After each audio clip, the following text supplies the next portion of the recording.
Hello everyone, this is Joris Peels, and this is another episode of 3D Printing News Unpeeled. And today we are doing this from Formnext, and this is the second day of Formnext, so I'm going to focus on giving you some impressions and some idea of what it's like, and some industry trends and things today. So first off, we've got, well, generally the professionalization of everything. So everything is much more focused on the professional user, and everything is being done much more professionally. There's more people in suits, stands are better, everything is a little bit more, let's say, well done. Not a lot, a couple of years ago it was very kind of ostentatious, a bit over the top, lots of giant stands, that kind of thing. It's a bit more down to earth, but at the same time more professional.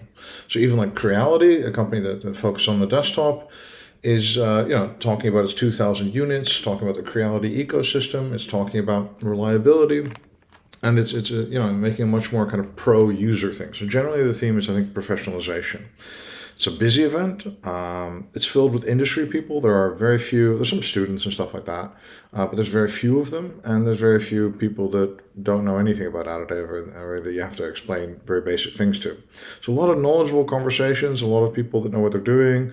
There's a lot of dinners and stand drinks and meetings. It's very much inside the industry show rather than a get to know the industry show as it was a couple of years ago. One thing that really strikes me still as a visitor and somebody who's been going this for a long time is just the idea that so many people just launch into some pre-prepared, when you approach a stand, so many people just launch in a kind of pre-prepared kind of conversation they're having over and over again. Like, this is what we do and all this, and this is our company and this is our product, without knowing who they have in front of them, right? Without knowing if that person is a service bureau or super knowledgeable at AM or super knowledgeable about metal printing, but maybe nothing about polymer printing, for example. Maybe they're just curious. Sometimes, I look at something because it's shiny, right? I think a lot of conversations would be much better if people just ask questions like, what do you make? Or what brought you to our stand today? Or what caught your attention? And then, maybe sometimes, it's, I'm just curious. This thing was shiny, or it was a beautiful object, or something like that. And I think it would just help both people have better conversations and lead to more leads and more like actual substantive business conversations about certain things and more connections, rather than you launching into some sales pitch thing that I can get that from your website, But what I can't get is your information and your knowledge about why your technology works for us. Generally, the show is very busy with people from all over the world. That's a big difference here between other shows. There's a lot of people from Asia, there's a lot of people from North America here, and a lot of Europeans, obviously, at Formnext, and that's the big difference, I think, generally. What we saw this year is, we saw the emergence of a lot of suppliers to the 3D printing industry.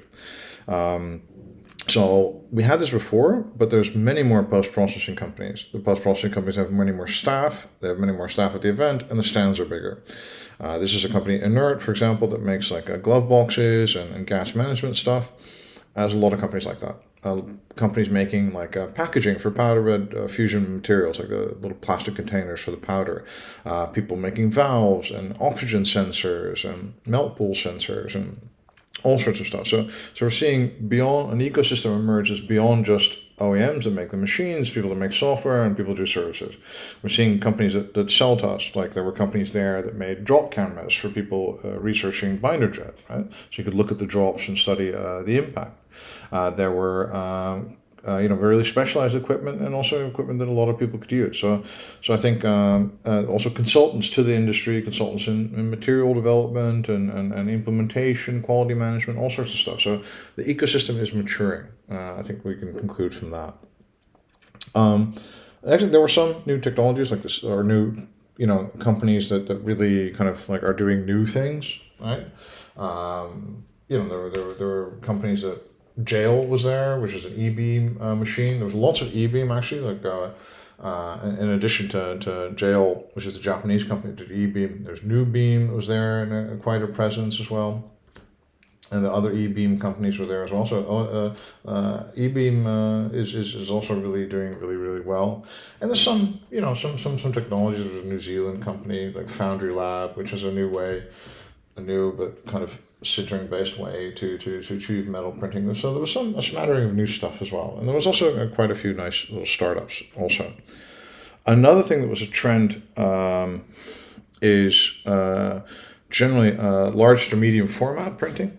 So we have a lot of large format printers, a lot of large format polymer printers, a lot of large format machines generally. A lot of people that were doing things like tooling, that were doing things like boat hulls, composite parts, molds, and there was a ton of these systems, so with robot arms and with gantries.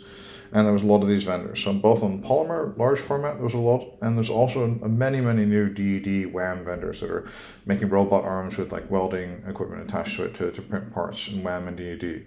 That was the biggest trend, I think, was the profusion of these kind of medium format, large format polymer and copper companies. Oh yeah, and I have to say, by the way, that these companies, they're all chasing a market that, in my opinion, is potentially very huge, but at the moment very small. So it's going to be very difficult. And the other trend was copper. Copper as a material was talked about a lot. It came up in conversations again and again and again. And people were looking at things like heat sinks or parts for space or parts for engines or electrical kind of type components and stuff. And it was a really... it used to be kind of an exotic thing, but now it's becoming more mainstream, if you will. It's becoming more normal, and it's becoming more talked about as well. Anium, I think it's AANIUM, I think. They're showing a really beautiful GR 42 part and a couple other copper parts, for example. And there was another company that is called GBZ, that has the part on the right. They were showing their ability to use a AOS M290 machine to make copper parts. And these companies are relatively small companies, and they're still being able to service like these really high-end space parts for copper. So that's really very encouraging, I think. And generally, copper was the material. Also, Trumpf had a lot of copper because they have a green version of their machine as well on offer.